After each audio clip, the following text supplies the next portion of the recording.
እድሜ ልክ ኑረሽ ጠቅለሽም ስትገቢ ቫኬሽንም ስትሄጂ ይሄ ካርቶን የሞላ ካርጎሽን ጭነሽ ትሄጃለሽ።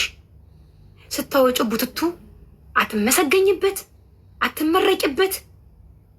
ከስማችን ስም ሲያስጠሉ የሚሰጡን ስም አረብ ሀገር ቆይታ የመጣች የተማርነ እንኳን ከነሱ የበለጠ ምሁር የሆኑ ልጆች ማዳም ቤት የሚሰሩ ልጆች አሉ።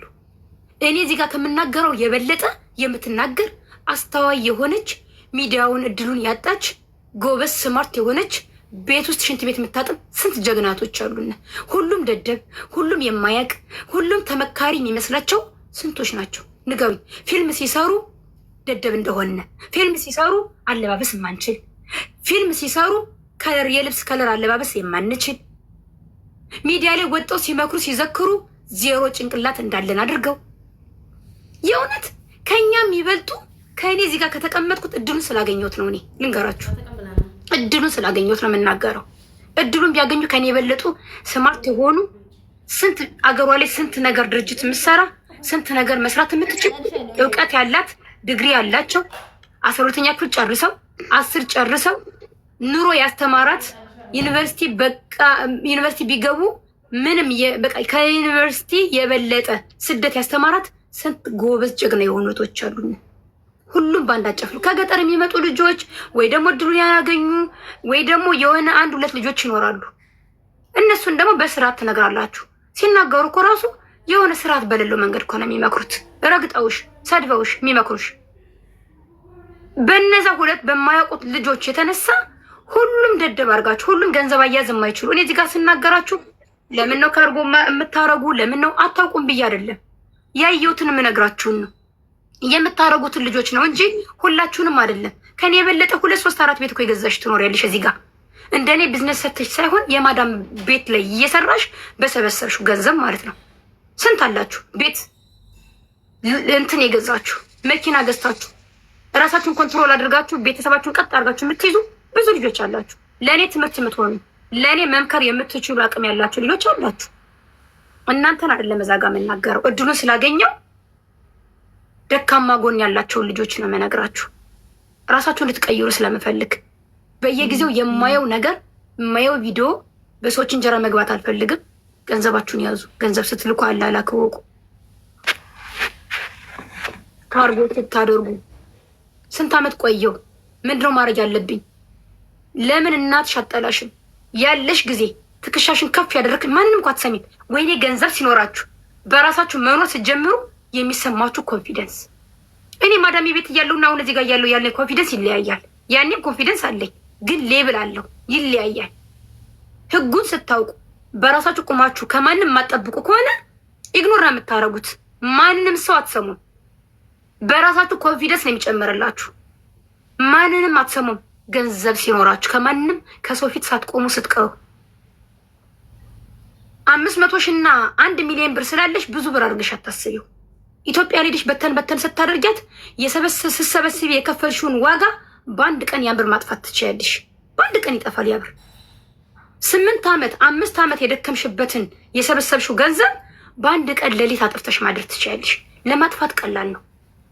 አንድን ቤት ለመገንባት 5 ዓመት ከፈጀብሽ በአንድ ግኒደር ግን በ5 ደቂቃ ውስጥ ፍርስርሱን ያወጣልሻል። ማፍረስ ቀላል ነው፣ መገንባት ግን ዋጋ ያስከፍላል።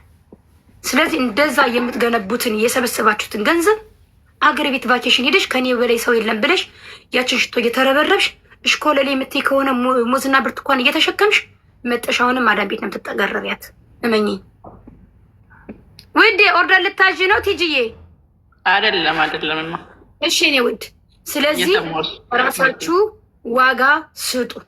እራሳችሁን ጎልድ አድርጉ። ዳይመንድ ናችሁ እናንተ። ለራሳችሁ እንቁ ሁኑ። እኔ ጎበዝ ነኝ።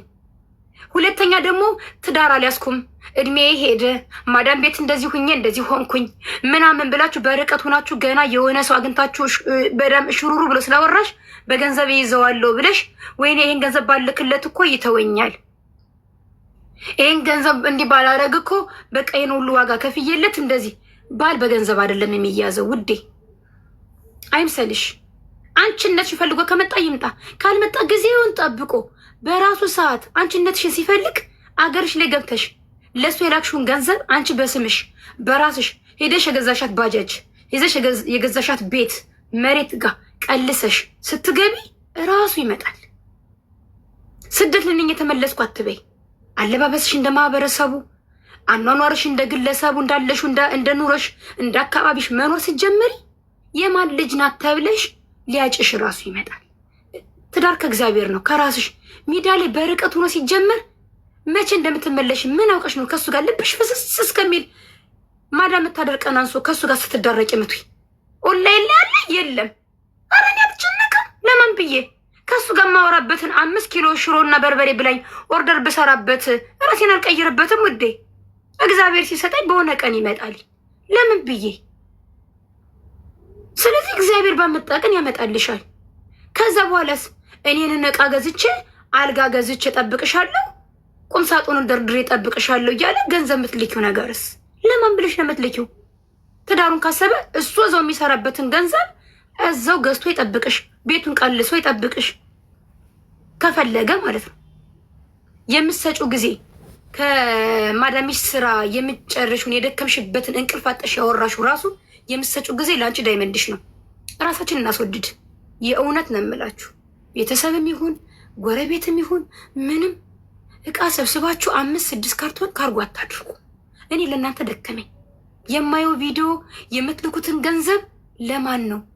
1000 ብር ይሁን ደሞዝሽ 3000 በወር እያገኘች አንዲት የቤት ውስጥ ምሰራ ልጅ 3000 እያገኘሽ ላጎትሽ ልጅ ለምን ብላ 2000 የምትልኪ ከሆነ 1000 ብር ደሞዝ የምታገኘው ልጅ ከዛ 1000 ደግሞ እዚህ ሆነች ታጠፊዋለሽ። ምሳሌውን ልንገራችሁ። 1000 ብር የምታገኘው ልጅ ለማንም ሳትሰጥ የምትሰበስበው እሷ ትበልጥሻለች። ደሞዛችን ስላነሰ ስለበዛ አይደለም። አያያዛችን እንወቅ። የምሬን ነው። ጊዜው አልረፈደም። አሁንም ከነቃሽ ለምን 6 ወር አይሆንም 1 ዓመት ሰርተሽ፣ በተለይ ደግሞ ማዳሞቻችሁ ጥሩ ከሆኑ ትንሽ ብር ከያሽ የዓመት የ2 ዓመት ደሞዝ ተቀብላችሁ መኖራችሁ ካልቀረ ቅድሚያ ደሞዝ ተቀብላችሁ የሆነ ቫኬሽን ስትሄዱ እራሳችሁ ኮንትራት፣ በተለይ ከሆናችሁ ኮንትራት ቤት ያላችሁ ልጆች ብሩን ልካችሁ እናትሽ ትሁን አባትሽ ወንድምሽ ብሩን ልካችሁ በውክልና ወይም ደግሞ በአንቺ ስም ገዝተሽ በኋላ ትቀይሪልኛለሽ ብላችሁ ቤትና መኪና ከምትገዙ ባጃጅ ከምትገዢ ቫኬሽን በምትሄጅበት ሰዓት ላይ በራሴ ስም ራስሽ መርጠሽ አይተሽ ትገዣለሽ። እኔ የእህቴ ውክልና ሰጥቻታለሁ አለ። በአመት 2-3 መሄድ ይችላለሁ። እህቴ ግን እንደምታደርግልኝ አውቃለሁ። 100% ነው። ሁላችሁም ቤተሰብ አንድ አይደሉም፣ ግን 90% ከሃዲ ናቸው። 90% ከሃዲ ናቸው። ከሃዲ ስላችሁ 100 ብር ብትልኪ 50ውን ትበለዋለች። እመኚ። ከዛም ሁሉን ካርጎ አድርጋችሁ እስኪ ንገሩኝ። ጎማ ልከሽ ማን ነው ምንም ሳይነካ ሳይከፈት አስቀምጣ የምትጠብቅሽ? እራሷ ለብሳ እቃውን ተጠቅማ ተከፍቶ ነው የምታገኙት። ይቀመጥልኝ ብለሽ ጥለሽ የመጣሽ የዛሬ 8 ዓመት የለኩት ካርጎ አለ እስካሁን ድረስ። የምሬ ነው የምላችሁ። የዚህን ያክል ታምራ የምትኖር እህቴ ውክልና እያላት ቦታ ቤት ልገዛስ ልሄድ ስል አለማመን አይደለም ግን ራሴ አድርጌ ሂጄ አይቼ ይሄ ማመን አለመታመኑ ተውት። ግን ላልወደው እችላለሁ ያንን ቦታ። እነሱ ቢወዱት እነሱ አይደለም የሚኖሩበት፣ እኔ ነኝ የምኖርበት። ሂጄ ቫኬሽን በሚሰጠኝ ሰዓት አይቼ ቦታውን ቤቱን አይቼ ራሴ ተፈራርሜ በራሴ እጅ አንብቤ በቋንቋ ይሄ ነው በተማርኩበት ነው አንብቤ ፈርሜ ውሌን ብሬን እጅ በጅ ተሰጣጥቼ ቤቴን ቦቴን ተረክቤ እመጣለሁ። ኮንትራት ከሆንሽ ቫኬሽን አለሽ። ቫኬሽንሽን ቀድመሽ ብሩን ልከሽ ቤቱን አስገዝተሽ ከዛ አንቺ ቆይተሽ ቫኬሽን ከምትሄጂ ከዛ የቡና እየሸየሽ በየካፍቴሪያው በየቤተሰብ ከምትሄጂ ለቁም ነገር መሄድ ቤትሽን ለመግዛት ባጃጅሽን ለመግዛት ምንሽን እኔ ስመጣ ይደርሳል። አለቀ። አሁንም ልብ ግዙ። 1000 ጊዜ ግን የምነግራችሁ ማዳም በነፃናት የሰጠችን በነፃ እያላችሁ ልብስ ሰብስባችሁ እኔ ሴትዮ የምትሰጠኝን ልብስና ጫማ ብታዩ ጉድ ነው የምትሉት። እኔ በነገራችን ላይ አላደረኩም እያልኳችሁ አይደለም። እያንዳንዱን እስካሁን የምነግራችሁ ሁሉ ካሳለፍኩት ከኤክስፔሪየንስ ነው የምነግራችሁ። ከእኔ ልምድ ነው የምነግራችሁ። 17 ዓመት ስኖር ይሄ እውቀት ኑሮኝ አይደለም። የዛሬ 17 ዓመት ስመጣ ያለኝ እውቀት 2 ዓመት ቆይቼ 7 ካርቶን ካርጎ አድርጌ አውቃለሁ። አንድ ጊዜ ሁለተኛም እንደዛው 3 ነው 2 አድርጌ አውቃለሁ። 2 ነው ካርጎ ያደረኩት። ያ ሁሉ እሱም የካርጎ አልከፍልም። በሰዎች በኩል ነፃ ነው የላኩት። ግን ነፃ ካርጎ ስላገኘው ነፃ የልብስ ስላገኘው አይደለም የምልከው። ከነፃው ጋር ጨምሬ የማውጣው ገንዘብ አለ። ምን አተረፍኩበት? ምንም ክሳራ። ጠቅልዬ ልገባ ነው ብዬ መቼ እንደምገባ ሳላቅ ወይም ዱባይ ያደረገው አያችሁ። የዛሬን እንጂ የነገን አናውቅም። ገና ሂጄ ትዳረዛለሁ፣ ገና ሂጄ ህይወት እኖራለሁ ብዬ የቤት ዕቃ ገዝቼ ወሰድኩት። የዛሬ 8 ዓመት ቲቪ ትላላችሁ። ደግሞ ግርም የሚለኝ ደግሞ ልንገራችሁ፣ አንድ አይነት እኮ ነን። የቤት ዕቃ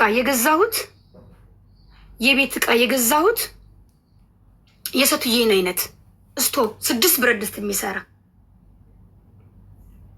ኦቨን ገዝተን አሁኑ ሄደን እኛ በምጣድ እንጀራ ሙቀን እንብላ ወይስ የትኛው ምግብ ነው ኦቨን የምናሞቀው? ሩዙን ነው ወይስ ክብዙን ነው የምናሞቅበት? ኦቨኑን ወስደን እንደ ከሄድን በኋላ እኮ እዛ ይደርሳል። እንደው እውነት ትዳሬ ኦቨን የሚያስፈልገው ከሆነ ጎጆዬ ገዛዋለሁ የሆነ ቀን ሲሞላልኝ ምጣዱን ገዝቻ አሟሽቼ እንጀራ ጋግሬ ህይወቴን ልኖር ወይስ ኦቨኑን እዛ ክችን ከየትኛው ክችን ላይ ነው የማደርገው? የምሬን እኮ ነው። እኔ ካለኝ ልምድ ነው የምነግራችሁ። ስለዚህ አሁንም የምነግራችሁ ካርጎ አታድርጉ አይደለም፣ ያስፈልጋል ካርጎ ማድረግ። ግን ማዳም የሰጠቻችሁን ሩዝ ተቀቅሎበት አንቺ በሽቦ ፈክፍገሽ አጥበሽላት እሷ በቅቷት የቀየረችውን ብረት ድስት እንጂ ውሰጁ ትልሻለች። ጋርቤጅ ጣል ምን ሊያደርግልሽ? መቼ ልትኖሪበት? እኔ ኢትዮጵያ አስገብቼ ያ ሁሉ ዕቃ አሁን ከእቴ ቤት እሷንም ቦታ አጣቦ አንዱ ክፍል ስታደርግ አንድ ክፍል መከራየት እየቻለ ለእኔ ዕቃ ማስቀመጫ አንዱ ክፍል ስቶር ነው። የእኔ ቤት ዕቃ የእኔ ካርቶን የተቀመጠው አስባችሁታል? መቼ ነው የምኖረው? ምርኩስ ይዤ ነው እንደ ኢትዮጵያ የምገባው። ሳላስበው ዱባይ ጭራ ቤት ተከራይቼ የቤት ዕቃ ገዝቼ ገባው። ይሄ ዛሬ 8 ዓመት ነው ያደረግኩት። ያ የቤት ዕቃ ምን ላርገው? እንኳን ልሰጣት እሷ እንኳን ልትጠቀምበት ያንቀጠቅጣታል። ይዤልሽ ልምጣ ወይ ቫኬሽን? እኔ አሁን እሷ ትመጣለች፣ እህቴን አመጣታለሁ እግዚአብሔር ከፈቀደ። ይዤልሽ ልምጣ ወይ የቤቱን ዕቃ አትግዢ አለችኝ። አያችሁ እንዴት ነው ከኢትዮጵያ ካርጎ ተከፍሎ የገባ ዕቃ ጭኝ ወደዚህ ማስመጣው? ለሰው ልሰጠው እንኳን ለእህቴ እንኳን ልሰጣት እንትን ይለኛል። ሆሚ ሴንተር ነው የገዛሁት፣ የተለያዩ ቦታዎችን የገዛሁት